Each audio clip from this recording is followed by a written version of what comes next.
A day in my life as nakabana og afam nga pobre nga lagay. For today's video, Jai, charot.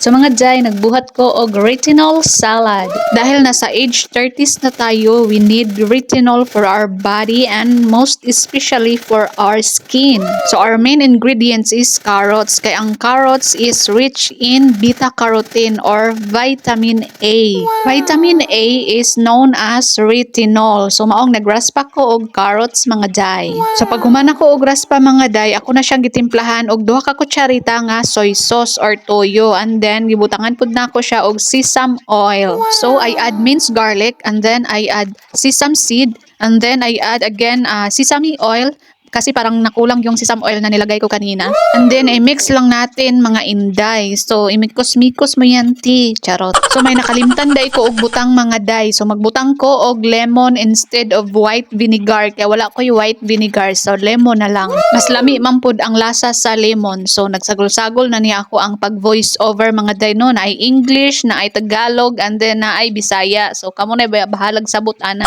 And ready na ang ato ang retinol salad, and it's time to eat.